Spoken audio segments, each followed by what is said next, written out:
All right, if everything goes well, we're going to make a simple yet effective hull vise. Let's see, dimensions. Turn on. There we go. I cut this 1.5 inches wide. Length, you're probably going to want at least 5 inches. Just cutting out of scrap. Piece of 3/4 inch ply. You don't want to go too thick, or you can't roll crimp short shells. So, you want to make those 2 inches or shorter. Don't go with a 2x4. Half inch will work, but more wood, the more grip. Now, here's the thing.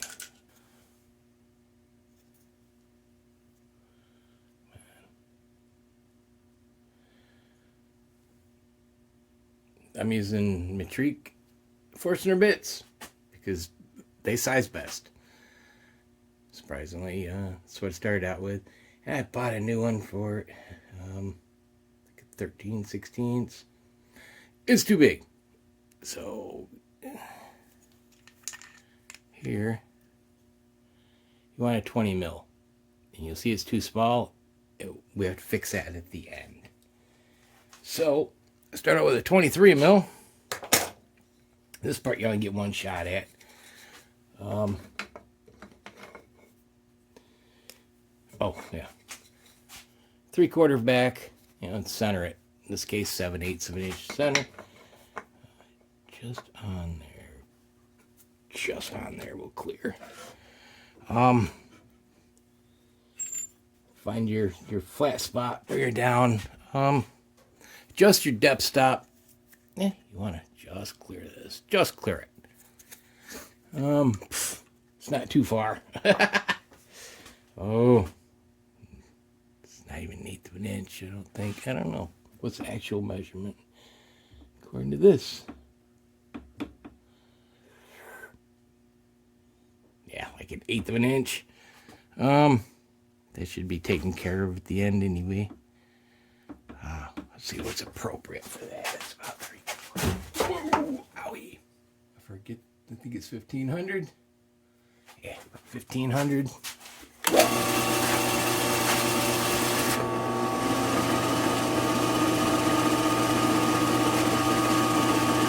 About right. Pretty good.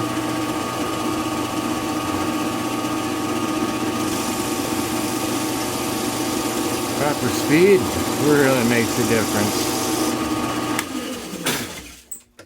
Let's see what we got here. Good. Yeah, looks pretty good. See? Yeah. Pretty much right there. Okay. Next up.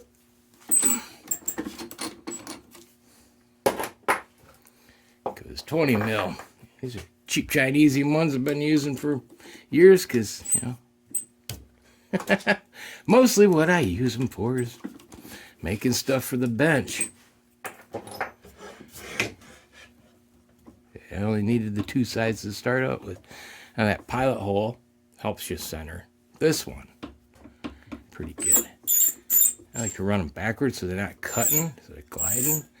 And let it, not too much pressure, but it helps. It helps. Okay.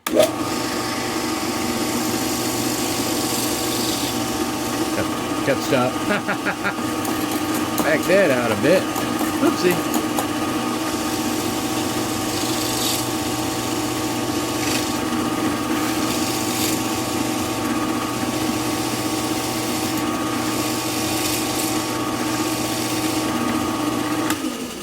Let's see what we're doing here.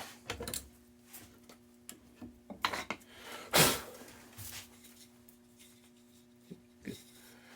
I stopped at a good point.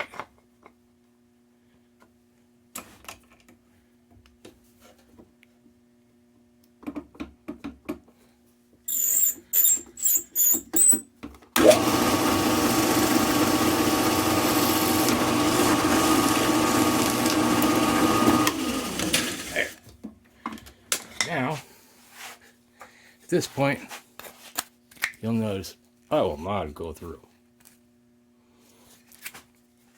And that is because what we need to do is burnish this hole out so that this fits.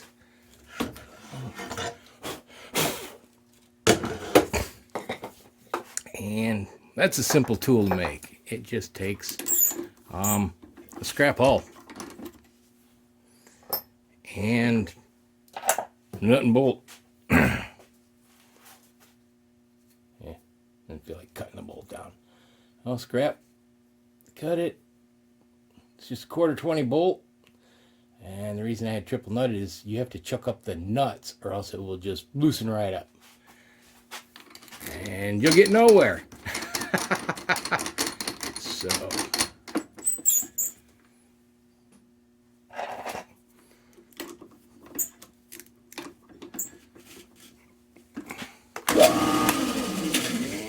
it's a little bent. Maybe that's not so good, huh?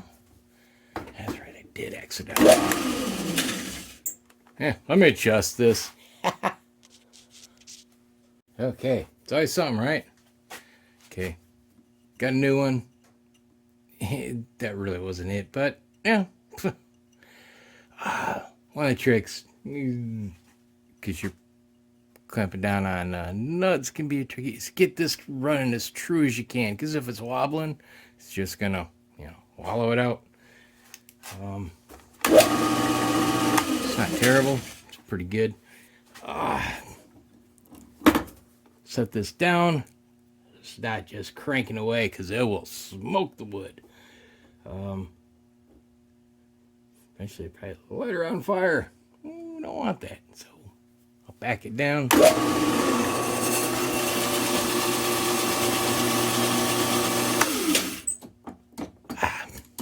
Step stop.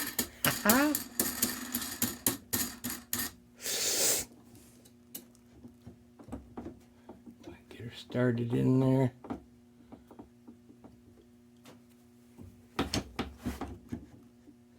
Now this is from a fired but sized hull. Oops, loosen it up. Oh, I gotta tighten it. It's always something.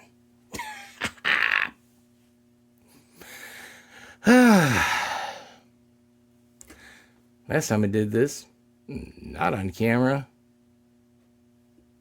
Perfection.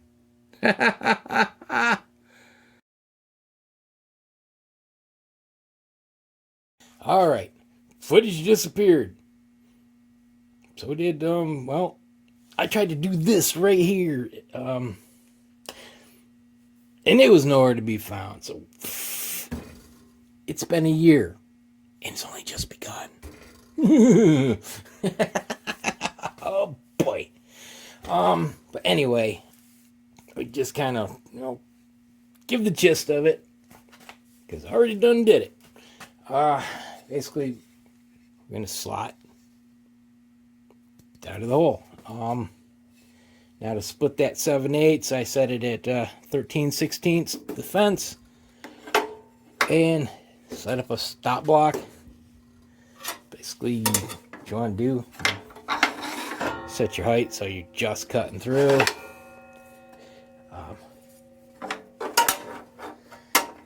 Take a straight edge. A square is great, but just find right where the blade stops. Mark it with a pencil, and then you set your block. Just set that line just inside the edge of the circle. Maybe 1/8 inch. That way, you're not gonna cut into here.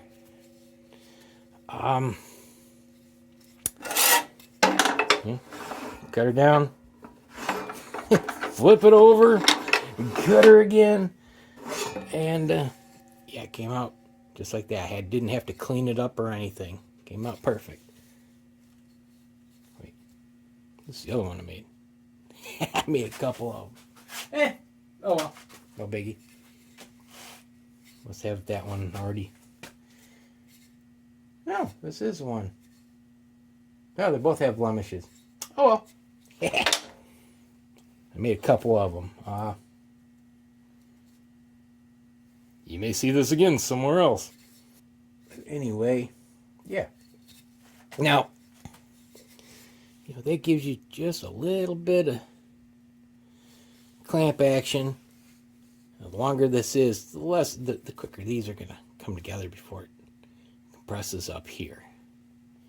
So, play with that, or if you really want, you could do a double width here. You're going to lose a little bit of purchase here, but you got most of it.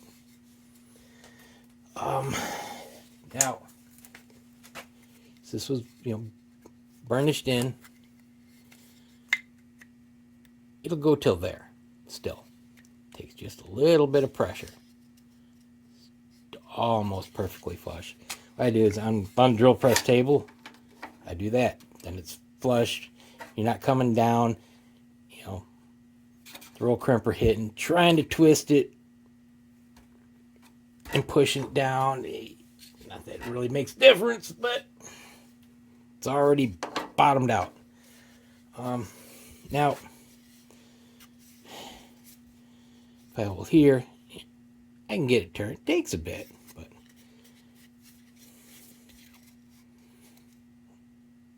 but that's giving just enough pressure where it's harder to turn.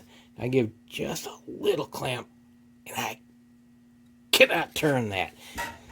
There's plenty of grip. And to pop it out, it takes just a little bit of pressure. Not a lot, but a little bit. It's in there. It's already doing the job for you to fair extent. So, yeah, those Forstner bits I bought off eBay, direct from China, to make this one, my original one, which is about an inch thick. So I moved the hole out a 1/4 inch towards the end, so it's easier. It flexes easier. This one's a little stiffer. Plus, it's not plywood; it's just a chunk of wood. But I've been using this for a long time. Go ahead. 2016, 2017, and those bits I bought, the two specific bits, I paid probably $3.50 a piece for them, something like that. Actually, the small one might have been less at that time. So, even so, $10. If you round up to, Biden dollars, everything's up 50% or more. And, versus the BPI fancy aluminum one. That one's adjustable for any gauge. So, there's that. But that thing, last I knew, was $35, and that was, I haven't looked at the price for that in a year or two. Anyway, so, if not more. So, it might be over $40 by now. Difference is, do you have the right bits? I don't know what size bit for other gauges. Basically, measure the rim, measure here, and find out which is the better fit. You just don't want to go big, but you don't want to go too small. There's like 12 gauge. There's no right size exactly. 13/16 is too big.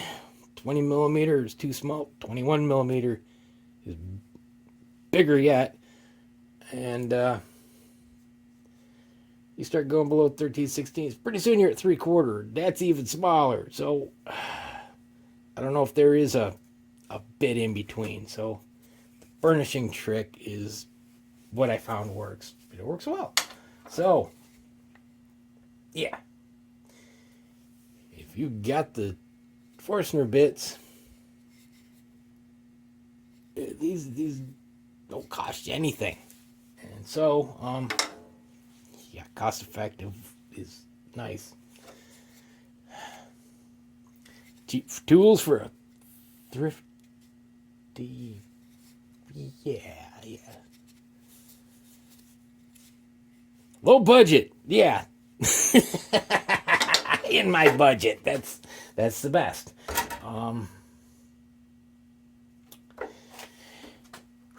Okay, that just took a weird turn. But yeah, okay. I don't know how all that footage just poof.